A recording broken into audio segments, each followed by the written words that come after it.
오늘 본문은 좀 긴데요. 이제 크게 구분하면은 1절에서 3절까지는 그 서론격으로 예수님의 그 설교하는 모습과 선교하는 모습과 그를 따르는 그 사람들이 소개되고 있고, 4절에서 15절까지는 우리가 잘 아는 씨 뿌리는 비유와 해석이 소개되어 있습니다.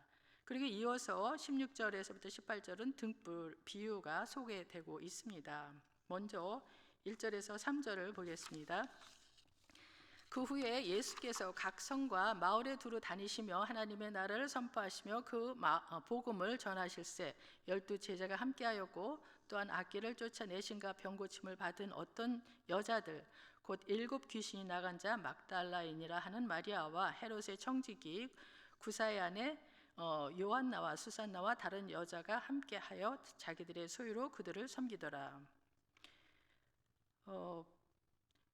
이 구절들에서는 그 예수님의 사역에 있어서 그 12 제자, 그러니까 12 사도와 또 뒤에서 봉사하고 섬기던 여인들의 그 사역은 그 협력 선교의 모범을 보여주고 있습니다.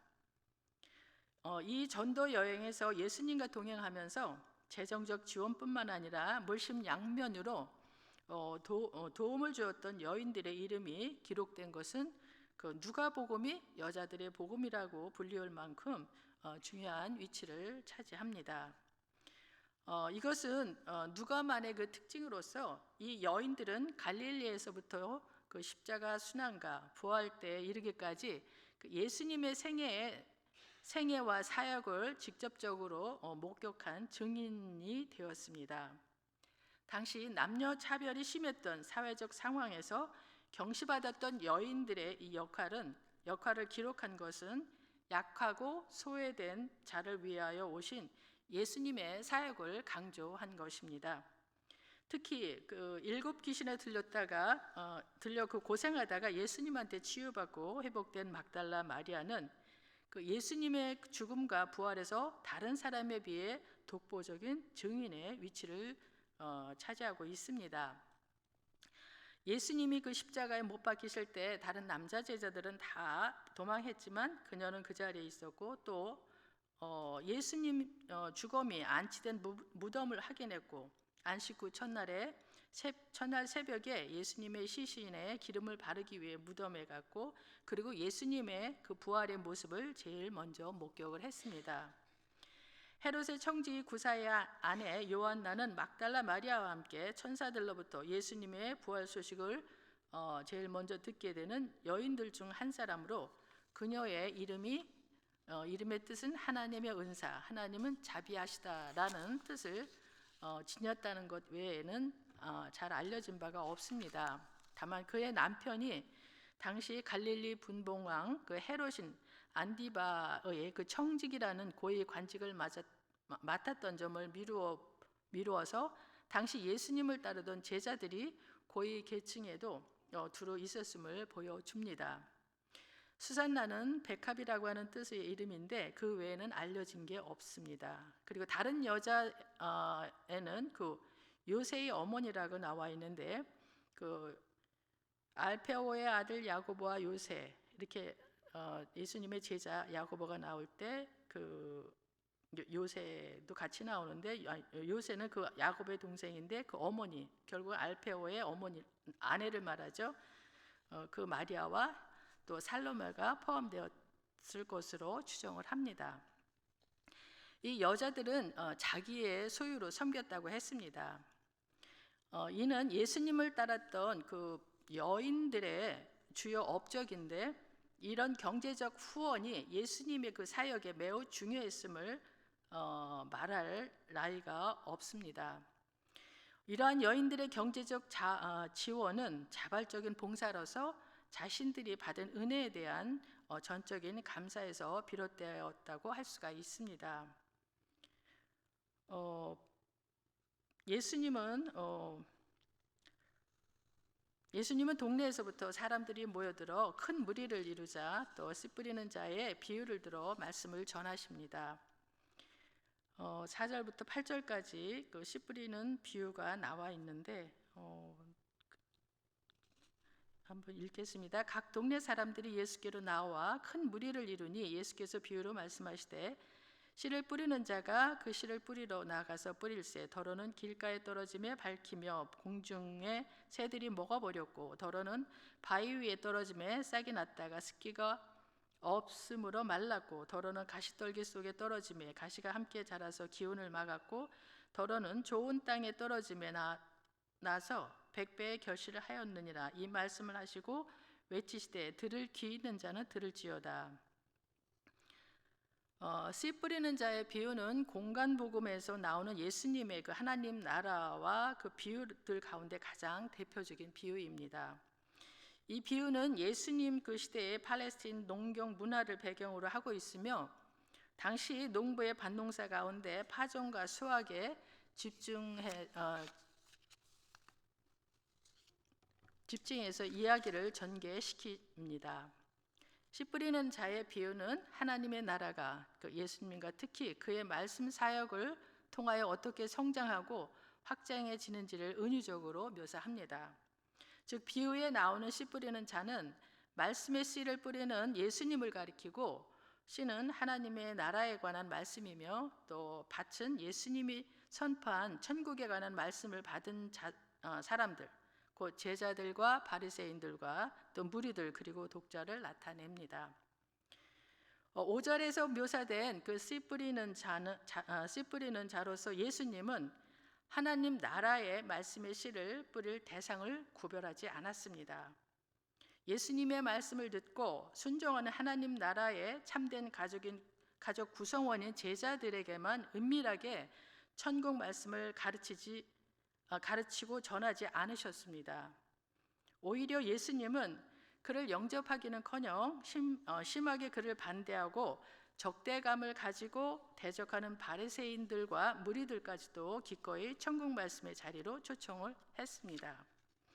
그래서 예수님은 각 동네 사람들이 나와 무리를 이루었을 때 말씀을 하셨습니다. 누구든지 그 말씀을 듣고 이해할 수 있도록 가장 쉽고 평이한 비유들을 가지고 가르치셨습니다. 따라서 씨 뿌리는 자로서 예수님은 100배의 수확을 거둘 수 있는 그 천국 말씀의 씨를 모든 이들에게 골고루 평이하게 뿌린 것입니다.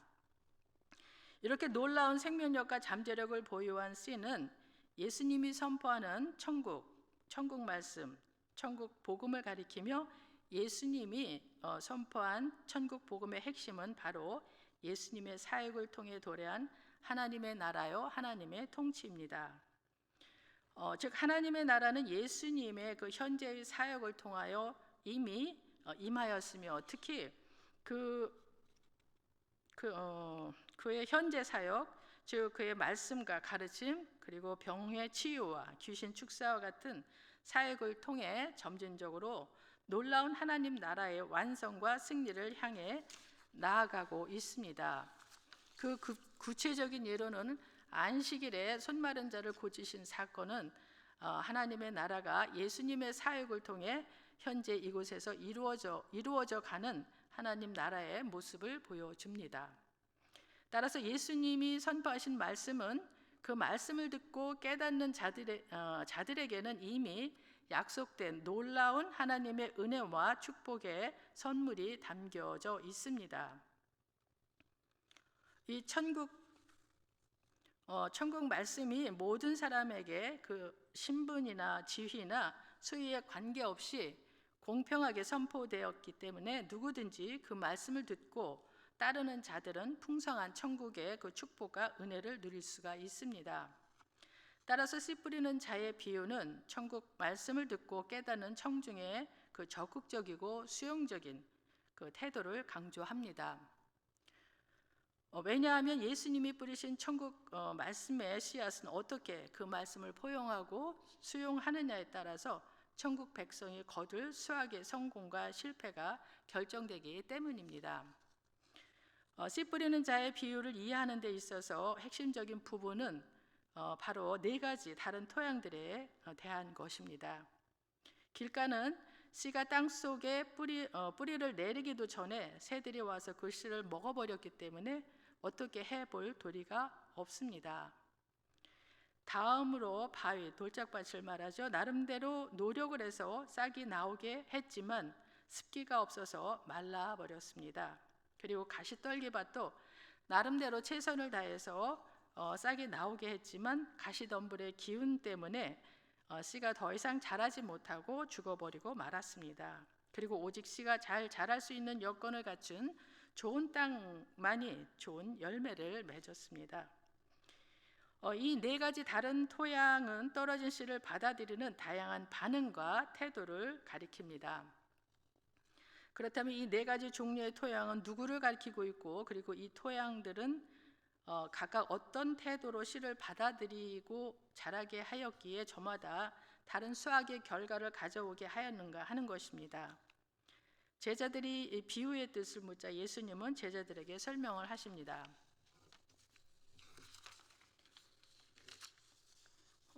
9절부터 15절까지 예수님의 그 설명이 있는데 여기서는 그 네 가지 토양은 결국 두 가지로 구별할 수가 있습니다. 그것들은 열매를 맺지 못하는 땅과 열매를 맺는 땅입니다. 결국 이 두 가지 다른 종류의 땅은 하나님 나라의 도래를 선포하는 예수님과 그의 말씀에 대하여 이스라엘이 보여준 크게 두 가지의 그 상반된 반응, 즉 예수님에 대한 수용과 거부를 가리킵니다.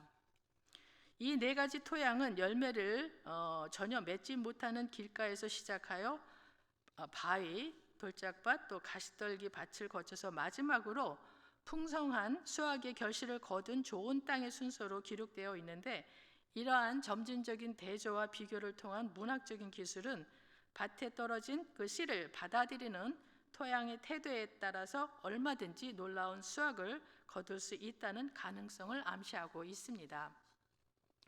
한편 초대교회의 그 교부들은 이 토양들은 말씀을 듣고 받아들이는 청중들의 마음을 가리킨다고 했습니다. 길가는 사람들이 밟고 다녀 딱딱하게 굳어버린 길바닥처럼 마음문을 닫고 있어서 천국 말씀을 전혀 받아들이지 못하는 완악한 마음 상태를 가리킵니다. 이는 예수님이 인용한 이사야 선지자의 그 예언처럼 이들은 듣기는 들어도 깨닫지 못하고 보기는 보아도 알지 못하는 마음이 완악한 자들을 가리킵니다. 다음으로 그러니까 돌짝밭이죠. 바위는 하나님의 말씀을 듣고 즉시 기뻐했지만 그 말씀을 깨닫게 해주는 깊은 믿음의 뿌리가 없어서 환난과 핍박을 당할 때 쉽게 믿음을 저버리는 자들을 암시합니다.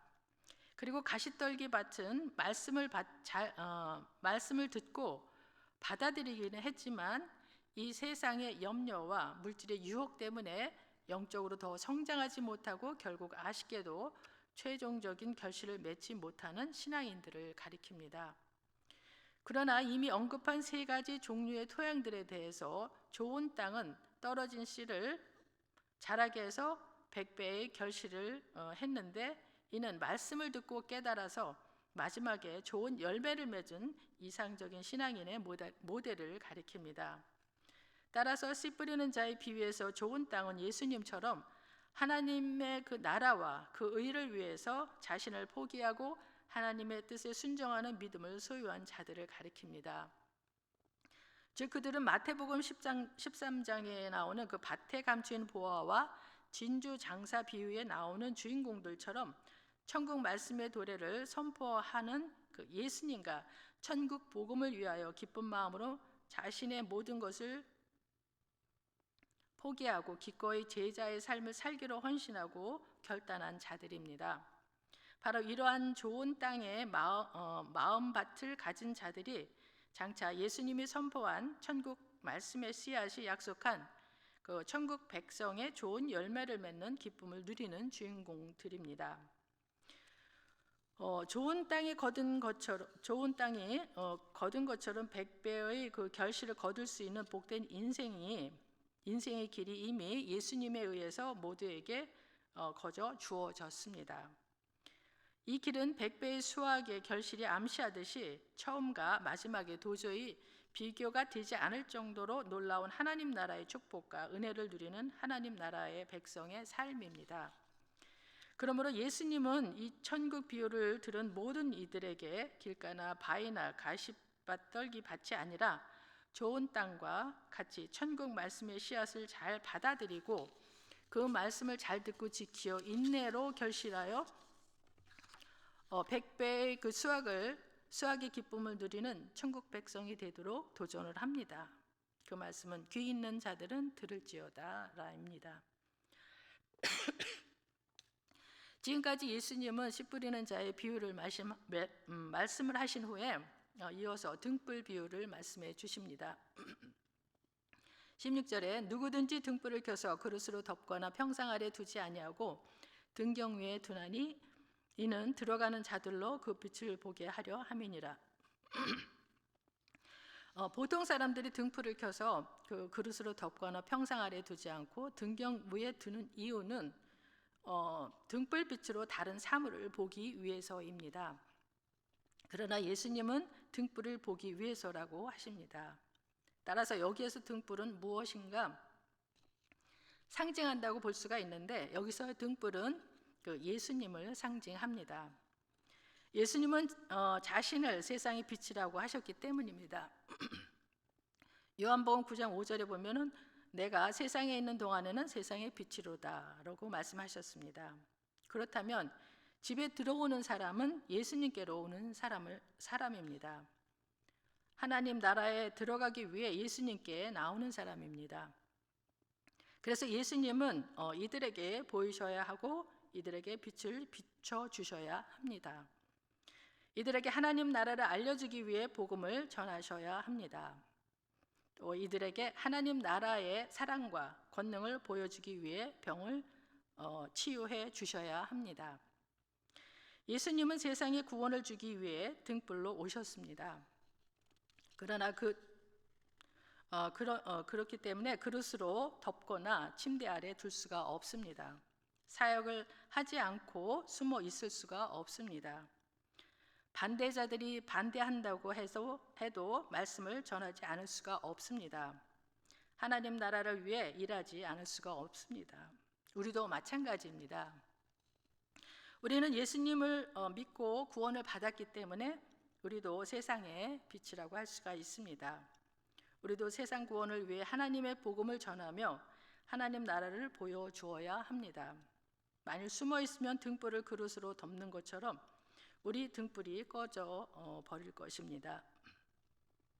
우리가 세상이 무서워 혹은 게을러서 사명을 감당하지 않으면 우리가 받은 구원도 잃을 것입니다. 이것은 한 달란트 받은 종이 아무것도 하지 않으면 한 달란트까지 빼앗기는 것과 같습니다.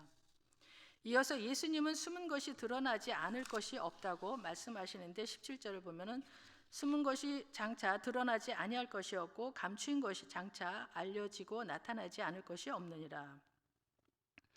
이 말씀은 등불을 켜면 모든 것이 드러나는 것을 의미합니다. 예수님이 오셔서 등불을 비춰주시면 세상의 악이 드러납니다. 그리고 사람들의 눈에 가려워졌던 진리도 드러납니다. 예수님은 빛이시고 진리이십니다. 예수님을 믿으면 내 죄가 드러납니다. 예수님을 믿으면 하나님의 그 진리를 알게 됩니다. 그래서 우리는 죄를 회개할 수 있고 진리를 따라 하나님의 자녀답게 살 수 있는 것입니다. 이어서 예수님은 어떻게 들을까 스스로 삼가라고 하십니다. 18절 상반절입니다. 그러므로 너희가 어떻게 들을까 스스로 삼가라. 이 말씀을 어떻게 듣는지 조심하라는 뜻입니다. 이것은 말씀을 듣는 자에게 대한 경고입니다. 16절에서는 예수님을 보고 믿어야 한다는 것을 가르쳐 주고 17절에서는 예수님을 믿고 진리를 알아서 모든 악을 떠나 바르게 살아야 한다고 가르쳐 줍니다. 그런데 예수님을 바로 믿고 예수님의 진리를 바로 알기 위해서는 예수님의 그 말씀을 잘 받아들이는 게 필요합니다. 그래서 18절에서는 말씀을 듣고 받아들이는 자세에 대해 가르쳐 주는 것입니다. 말씀을 듣는 올바른 자세는 이미 15절에서와 같이 말씀을 듣고 열매를 맺는 좋은 땅을 땅 같은 자세입니다. 좋은 땅에 있다는 것은 착하고 좋은 마음으로 말씀을 듣고 지켜 인내로 결실하는 자니라. 그래서 말씀을 듣는 바른 자세는 착하고 좋은 마음으로 말씀을 듣는 것입니다. 그리고 말씀을 지켜서 인내로 결실하는 자세입니다. 한편 18절 하반절에는 누구든지 있는 자는 받겠고 없는 자는 있는 줄 아는 것까지 빼앗긴다는 말씀을 하십니다. 여기서 있는 자, 있는 줄 아는 것에서 있는 것이라고 하는 말은 믿음이 있다는 뜻입니다. 예수님을 찾아오고 예수님의 말씀을 잘 듣고 열매를 맺는다는 믿음이 있다는 뜻입니다. 믿음이 있는 사람은 복음을 받아들인 사람입니다. 이런 사람은 영적인 축복을 더욱 풍성히 받게 된다는 것입니다. 그러나 믿음이 없는 사람은 복음을 거부하고 예수님을 믿지 않는 사람입니다. 이런 사람은 지금 하나님으로부터 받은 영적인 축복까지 다 잃게 된다는 것입니다. 지금 유대인들은 하나님으로부터 영적인 축복을 받은 사람들입니다. 하나님을 믿고 하나님께 예배하며 영적인 축복을 누립니다. 율법을 받았고 하나님의 뜻대로 살며 축복을 받을 수 있습니다. 하지만 유대인들이 예수님을 거부하면 그런 영적인 축복까지 다 잃게 되는 것입니다. 등불 비유는 예수님이 세상에 구원을 가져오신 메시아라는 것을 알려주는 말씀입니다. 예수님을 믿으면 하나님 나라에 들어가고 구원과 축복을 누립니다. 다만 예수님의 말씀을 착한 마음으로 듣고 받아들여야 합니다. 만일 예수님의 말씀을 거부하면 모든 축복을 잃게 됩니다. 우리 모두가 예수님의 말씀을 잘 받아들여 올바른 믿음에 서서 하나님의 뜻대로 살며 하나님의 구원과 축복을 누리고 세상도 구원하는 귀한 성도가 될 수 있기를 소원합니다. 기도하겠습니다.